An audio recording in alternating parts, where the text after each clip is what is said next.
En una ciudad de tamaño moderado vivían dos hombres en casas vecinas, pero no habían estado allí mucho tiempo antes de que uno de los hombres tomara un odio tal hacia el otro y lo envidiara tan amargamente que el pobre hombre decidió encontrar otro hogar, esperando que cuando ya no se encontraran todos los días, su enemigo se olvidara por completo de él. Así que vendió su casa y los pocos muebles que poseía y se mudó a la capital del país, que afortunadamente no estaba a gran distancia. A media milla de esta ciudad compró un pequeño lugar agradable, con un gran jardín y un patio de tamaño considerable, en el centro del cual había un viejo pozo. Para vivir una vida más tranquila, el buen hombre se puso la túnica de un derviche y dividió su casa en una cantidad de pequeñas celdas, donde pronto estableció a varios otros derviches. La fama de su virtud se fue extendiendo gradualmente y muchas personas, incluidas varias de alta calidad, vinieron a visitarlo y a pedirle sus oraciones. Por supuesto, no pasó mucho tiempo antes de que su reputación llegara a oídos del hombre que lo envidiaba, y este malvado decidió no descansar hasta haber hecho algún daño al derviche que odiaba. Así que dejó su casa y sus negocios al cuidado de sí mismos y se dirigió al nuevo monasterio de derviches, donde fue recibido por el fundador con toda la calidez imaginable. La excusa que dio para su aparición fue que había venido a consultar al jefe de los derviches sobre un asunto privado de gran importancia. «Lo que tengo que decir no debe ser escuchado por otros», susurró. «Te ruego que mandes a tus derviches a retirarse a sus celdas, ya que la noche se acerca, y te encuentres conmigo en el patio». El derviche hizo lo que se le pidió sin demora, y directamente, estando solos, el hombre envidioso comenzó a contar una larga historia, acercándose mientras caminaban de un lado a otro, siempre más cerca del pozo, y cuando estuvieron bien cerca, agarró al derviche y lo arrojó dentro. Luego salió corriendo triunfante, sin haber sido visto por nadie, felicitándose a sí mismo porque el objeto de su odio estaba muerto y no le molestaría más. Pero en esto se equivocaba. El viejo pozo había estado habitado por mucho tiempo, desconocido para los meros seres humanos, por un grupo de hadas y genios, quienes atraparon al derviche mientras caía, de manera que no sufrió ningún daño. El propio derviche no podía ver nada, pero supuso que algo extraño había sucedido, o ciertamente se habría estrellado contra el lado del pozo y habría muerto. Permaneció completamente inmóvil y en un momento oyó una voz que decía: «¿Puedes adivinar quién es este hombre al que hemos salvado de la muerte?» «No», respondieron varias otras voces, y el primer hablante contestó: «Te lo diré. Este hombre, por pura bondad de corazón, abandonó la ciudad donde vivía y vino a morar aquí, con la esperanza de curar a uno de sus vecinos de la envidia que sentía hacia él. Pero su carácter pronto le ganó la estima de todos, y el odio del hombre envidioso aumentó, hasta que vino aquí con la intención deliberada de causarle la muerte. Y esto lo habría hecho sin nuestra ayuda el día antes de que el sultán arreglara visitar a este santo derviche y rogarle sus oraciones para la princesa, su hija». «¿Pero qué le sucede a la princesa para que necesite las oraciones del derviche?», preguntó otra voz. «Ha caído bajo el poder del genio Maimum, hijo de Dimdim», respondió la primera voz. «Pero sería bastante simple para este santo jefe de los derviches curarla si tan solo lo supiera. En su convento hay un gato negro que tiene una pequeña punta blanca en su cola. Ahora, para curar a la princesa, el derviche debe arrancar 7 de estos pelos blancos, quemar 3 y con su humo perfumar la cabeza de la princesa. Esto la liberará tan completamente que Maimum, el hijo de Dimdim, nunca se atreverá a acercarse a ella de nuevo». Las hadas y los genios dejaron de hablar, pero el derviche no olvidó ni una sola palabra de todo lo que habían dicho. Y cuando llegó la mañana, percibió un lugar en el costado del pozo que estaba roto, por donde podía trepar fácilmente para salir. Los derviches, que no podían imaginar lo que le había sucedido, quedaron encantados con su reaparición. Él les contó sobre el intento de su vida que había hecho su invitado del día anterior, y luego se retiró a su celda. Pronto fue acompañado allí por el gato negro del que la voz había hablado, quien llegó como de costumbre para saludar a su amo. Lo tomó en su regazo y aprovechó la oportunidad para arrancar 7 pelos blancos de su cola y los apartó hasta que fueran necesarios.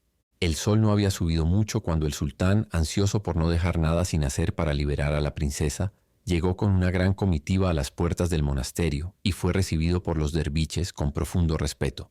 El sultán no perdió tiempo en declarar el objeto de su visita y, llevando al jefe de los derviches a un lado, le dijo: «Noble sheij, ¿has adivinado acaso lo que he venido a pedirte?».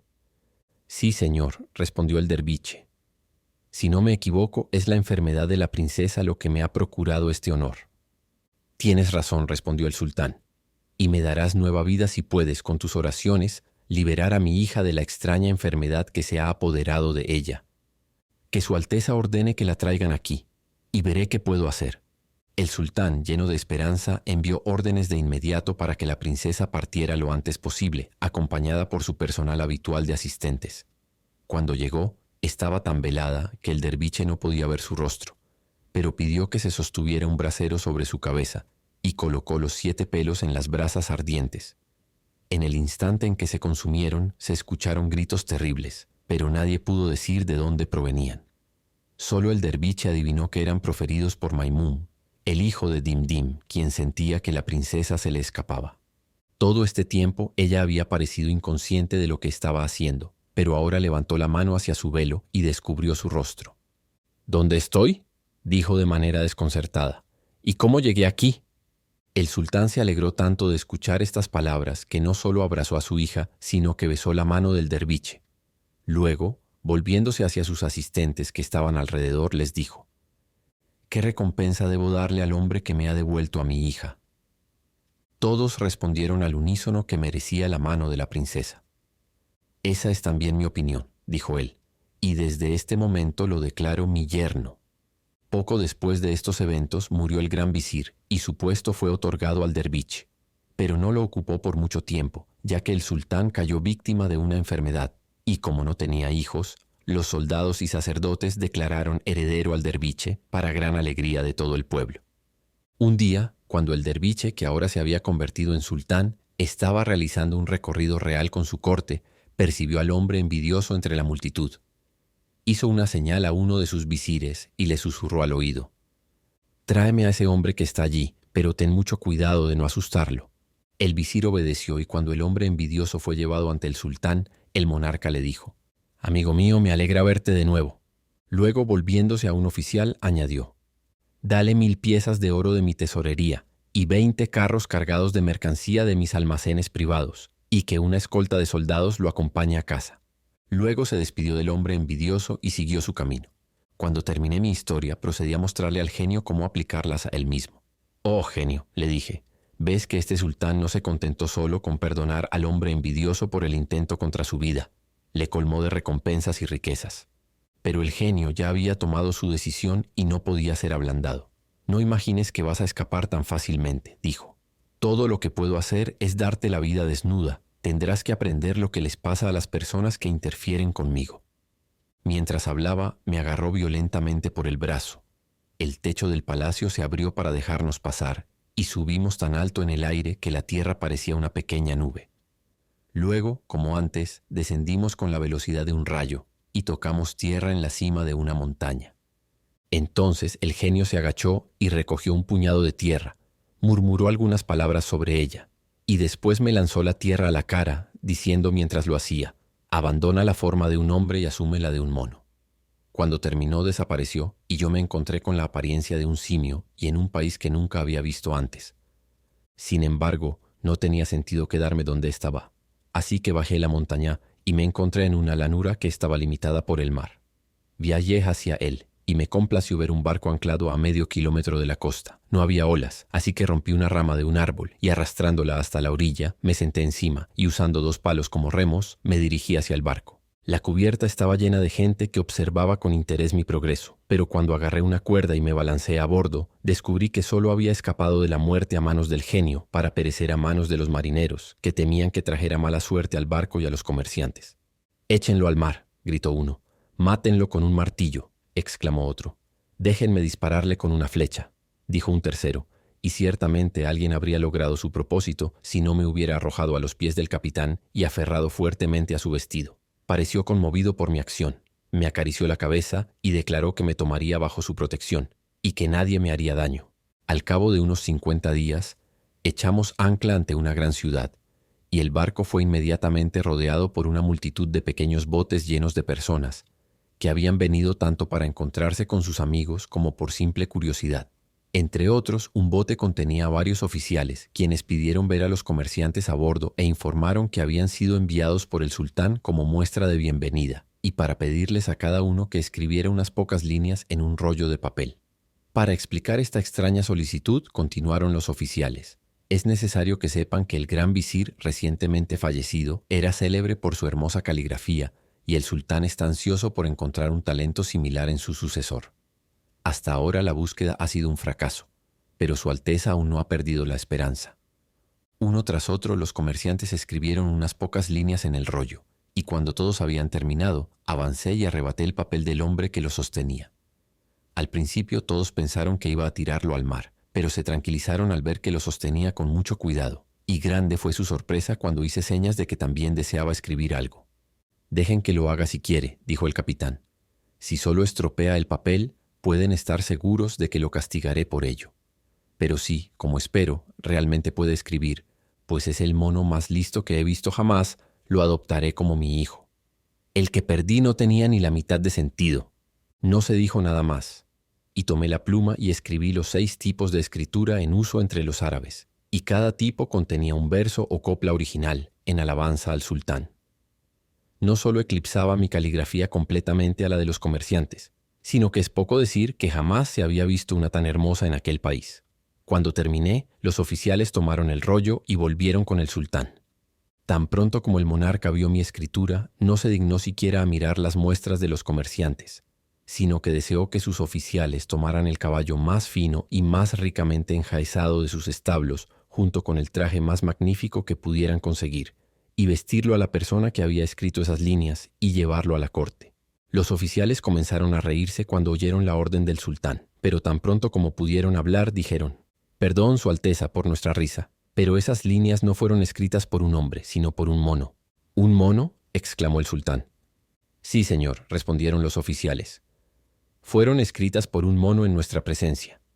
«Entonces tráigame al mono», respondió, «lo más rápido que puedan». Los oficiales del sultán volvieron al barco y mostraron la orden real al capitán. «Él es el amo», dijo el buen hombre, y ordenó que me trajeran. Entonces me pusieron la espléndida túnica y me llevaron hasta la costa, donde me colocaron en el caballo y me condujeron al palacio. Aquí el sultán me esperaba con gran pompa, rodeado por su corte. Todo el camino por las calles fui objeto de curiosidad para una vasta multitud, que llenaba cada puerta y cada ventana, y fue en medio de sus gritos y aplausos que fui conducido a la presencia del sultán. Me acerqué al trono en el que estaba sentado e hice 3 reverencias profundas, y luego me postré a sus pies para sorpresa de todos, quienes no podían comprender cómo era posible que un mono fuese capaz de distinguir a un sultán de otras personas y de rendirle el respeto debido a su rango. Sin embargo, excepto por el discurso habitual, no omití ninguna de las formas comunes que acompañan una audiencia real. Cuando terminó, el sultán despidió a toda la corte, quedándose solo con el jefe de los eunucos y un pequeño esclavo. Luego pasó a otra habitación y ordenó que trajeran comida, haciéndome señas de que me sentara a la mesa con él y comiera. Me levanté de mi asiento, besé el suelo y tomé mi lugar en la mesa, comiendo, como pueden suponer, con cuidado y moderación. Antes de que los platos fueran retirados, hice señas para que los materiales de escritura que estaban en una esquina de la habitación fuesen puestos frente a mí.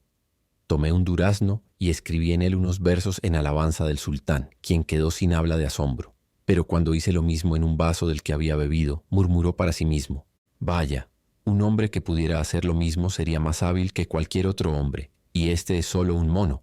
Terminada la cena, trajeron piezas de ajedrez, y el sultán me hizo una señal para saber si jugaría con él. Besé el suelo y me llevé la mano a la cabeza para mostrar que estaba listo para demostrarme digno del honor. Me ganó la primera partida, pero yo gané la segunda y la tercera, y al ver que esto no le agradaba del todo, escribí rápidamente un verso a modo de consuelo. El sultán estaba tan encantado con todos los talentos de los que había dado prueba que deseaba que exhibiera algunos de ellos ante otras personas. Así que, volviéndose hacia el jefe de los eunucos, dijo: «Ve y ruega a mi hija, la reina de la belleza, que venga aquí. Le mostraré algo que nunca ha visto antes». El jefe de los eunucos hizo una reverencia y salió de la habitación, regresando momentos después con la princesa, la reina de la belleza. Su rostro estaba descubierto, pero en el momento en que puso un pie en la habitación se echó el velo sobre la cabeza. «Señor», le dijo a su padre, «¿qué puede estar pensando para convocarme así ante la presencia de un hombre?» «No te entiendo», respondió el sultán. «No hay nadie aquí excepto el eunuco, que es tu propio sirviente, el pequeño esclavo y yo. Sin embargo, te cubres con tu velo y me reprochas por haberte llamado, como si hubiera cometido un crimen». «Señor», contestó la princesa, «tengo razón y usted está equivocado. Este mono en realidad no es un mono, sino un joven príncipe que ha sido transformado en mono por los malvados hechizos de un genio, hijo de la hija de Eblis. Como puede imaginarse, estas palabras sorprendieron al sultán y me miró para ver cómo tomaba la declaración de la princesa. Como no podía hablar, coloqué mi mano sobre mi cabeza para mostrar que era cierto. «¿Pero cómo sabes esto, hija mía?», le preguntó. «Señor», respondió la reina de la belleza, «la anciana que me cuidó en mi infancia era una maga consumada y me enseñó 70 reglas de su arte, gracias a las cuales podía, en un abrir y cerrar de ojos, trasladar su capital al medio del océano. Su arte también me enseña a reconocer a primera vista a todas las personas que están encantadas y me dice por quién fue hecho el hechizo». «Hija mía», dijo el sultán, «realmente no tenía idea de que fueras tan sabia». «Señor», respondió la princesa, «hay muchas cosas fuera de lo común que es bueno saber, pero nunca se debe presumir de ellas». «Bien», preguntó el sultán, «¿puedes decirme qué debe hacerse para desencantar al joven príncipe?» «Por supuesto, y puedo hacerlo». «Entonces, restáurale a su forma original», exclamó el sultán. «No podrías darme mayor placer, pues deseo hacerlo mi gran visir y entregártelo a ti como esposo». «Como su alteza desee», respondió la princesa. La reina de la belleza se levantó y fue a su recámara, de donde trajo un cuchillo con algunas palabras hebreas grabadas en la hoja. Luego pidió al sultán, al jefe de los eunucos, al pequeño esclavo y a mí que descendiéramos a un patio secreto del palacio y nos colocó debajo de una galería que rodeaba todo, ella misma quedándose en el centro del patio. Allí trazó un gran círculo y en él escribió varias palabras en caracteres árabes. Cuando el círculo y la escritura estuvieron terminados, se quedó en el centro de él y repitió algunos versos del Corán. Lentamente el aire se oscureció y sentimos como si la tierra estuviera a punto de desmoronarse, y nuestro miedo no disminuyó ni un poco cuando vimos al genio, hijo de la hija de Eblis, aparecer repentinamente bajo la forma de un león colosal. «Perro», gritó la princesa al verlo, «¿crees que me vas a intimidar presentándote ante mí con esta forma espantosa?» «¿Y tú?», replicó el león, «¿no has temido romper nuestro pacto que estipulaba solemnemente que nunca interferiríamos el uno con el otro?» «Maldito genio», exclamó la princesa, «fuiste tú quien rompió primero ese pacto». «Te enseñaré a darme tantos problemas», dijo el león, y abriendo su enorme boca avanzó para devorarla. Pero la princesa esperaba algo así y estaba preparada. Brincó a un lado y agarrando uno de los pelos de su melena, repitió 2 o 3 palabras sobre él. En un instante se convirtió en una espada y con un golpe certero cortó el cuerpo del león en 2 partes. Esas partes desaparecieron sin que nadie supiera a dónde fueron y solo quedó la cabeza del león, que inmediatamente se transformó en un escorpión. Rápida como el pensamiento, la princesa asumió la forma de una serpiente y se enfrentó al escorpión, quien al ver que estaba perdiendo, se convirtió en un águila y tomó vuelo. Pero en un momento, la serpiente se había transformado en un águila aún más poderosa, que se elevó al cielo tras él y entonces los perdimos de vista a ambos. Todos permanecimos donde estábamos, temblando de ansiedad cuando el suelo se abrió frente a nosotros y un gato blanco y negro saltó, con el pelo erizado y maullando terriblemente. A sus talones iba un lobo, que casi lo había atrapado, cuando el gato se transformó en un gusano y, atravesando la piel de una granada que había caído de un árbol, se escondió en la fruta. La granada se hinchó hasta alcanzar el tamaño de una calabaza y se levantó hasta el techo de la galería, desde donde cayó al patio y se rompió en pedazos. Mientras esto ocurría, el lobo, que se había transformado en un gallo, comenzó a tragar las semillas de la granada tan rápido como pudo. Cuando se hubo comido todas, voló hacia nosotros, agitando sus alas como si nos preguntara si habíamos visto alguna más, cuando de repente su ojo se posó en una que yacía en la orilla del pequeño canal que atravesaba el patio. Se apresuró hacia ella, pero antes de que pudiera tocarla, la semilla rodó al canal y se convirtió en un pez. El gallo se lanzó tras el pez y tomó la forma de un lucio, y durante 2 horas se persiguieron bajo el agua, emitiendo horribles gritos, aunque no se veía nada. Finalmente, emergieron del agua en sus formas originales, pero lanzaban llamas de fuego de sus bocas, haciéndonos temer que el palacio se incendiara. Pronto, sin embargo, tuvimos un motivo de alarma mucho mayor, ya que el genio, habiéndose librado de la princesa, voló hacia nosotros. Nuestro destino habría estado sellado si la princesa, viendo nuestro peligro, no hubiera captado la atención del genio hacia ella misma. Aún así, la barba del sultán quedó chamuscada y su rostro quemado. El jefe de los eunucos se convirtió en cenizas, y una chispa me privó de la vista de un ojo. Tanto el sultán como yo habíamos perdido toda esperanza de rescate, cuando un grito de «¡Victoria, victoria!» de la princesa nos devolvió la esperanza, y el genio yacía a sus pies convertido en un gran montón de cenizas. A pesar de estar exhausta, la princesa ordenó de inmediato al pequeño esclavo, que era el único que no había resultado lesionado, que le trajera una taza de agua, la cual tomó en su mano. Primero repitió algunas palabras mágicas sobre ella. Luego me la lanzó al rostro diciendo: «Si solo eres un mono por encantamiento, recobra la forma del hombre que eras antes». En un instante me paré frente a ella como el mismo hombre que había sido antes, aunque había perdido la vista de un ojo. Estaba a punto de arrodillarme para agradecer a la princesa, pero ella no me dio tiempo. Volviéndose hacia el sultán, su padre dijo: «Señor, he ganado la batalla, pero me ha costado caro. El fuego ha penetrado en mi corazón y solo me quedan unos pocos momentos de vida. Esto no habría pasado si hubiera notado la última semilla de granada y me la hubiera comido como las demás. Fue el último esfuerzo del genio y hasta ese momento estaba completamente a salvo.